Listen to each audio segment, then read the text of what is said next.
International trade ফেয়ারে Afghan ছেলে ছাড়াও দেখো কত রকমের ইউনিক ধরনের জিনিস এসেছে।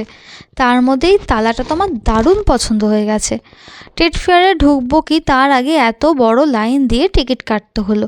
তারপর যখন টিকিট কেটে ঢুকতে গেলাম দেখলাম অনেকে বিনা টিকিটেও ঢুকে পড়ছে, কারণ টিকিট ভালোভাবে চেক করা হচ্ছে না।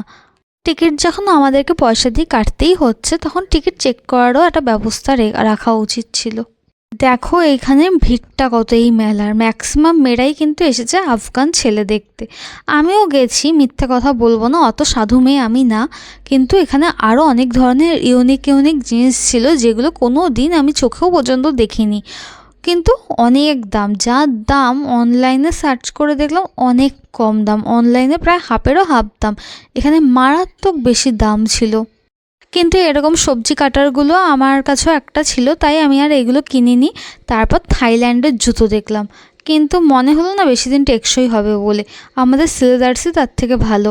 তারপর গলার এই নেকলেসগুলো দেখো কতটা ইউনিক ধরনের, কিন্তু প্রচণ্ড দাম। তারপর এই কানেরটা আমার পছন্দ হয়েছিল, কিন্তু কালারটা অত্যাধিক ক্যাটক্যাটে লাগছিল। তাও ভাবলাম একবার একটু ট্রাই করে দেখি, যদি ফটোতে ভালো লাগে তাহলে নিয়ে নেব। কিন্তু ট্রাই করে দেখলাম যে আমার ফেসের সাথে খুব একটা ভালো যাচ্ছে না, তাই আর নিয়ে এই কানেরগুলো রেখে দিয়েছি।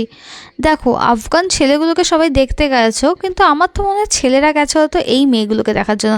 থাইল্যান্ডের মেয়েগুলো দারুণ দেখতে সুন্দর, আর এই স্নেক ডিজাইন করা হাতটাও দেখলাম, আর এই বৌদিটাকে তো দেখার জন্য কত লোক যে লাইন দিয়েছিল সেটা আর বললামই না। তারপর কত পুতুল টুতুল কত কিছু ছিল। যে চাবির রিংগুলো আছে সেগুলো হাতিবাগানে 50 টাকা করে, কিন্তু এখানে 100 টাকা করে। তারপর ঢুকে গেলাম আফগান ছেলে দেখতে। ড্রাই ফ্রুটস তো কিনিনি সেরকম একটা কিছু, কিন্তু ছেলেগুলোকে দেখলে পর সত্যি টাকাটা উসুল হয়ে গেছে মনে হলো।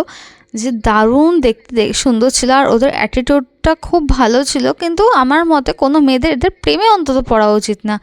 আফগান মেয়েদের যা অবস্থা করেছে এরা, ওরকম অবস্থা আমরা সহ্য করতে পারবো না, ওর থেকে দূরে থাকাই ভালো।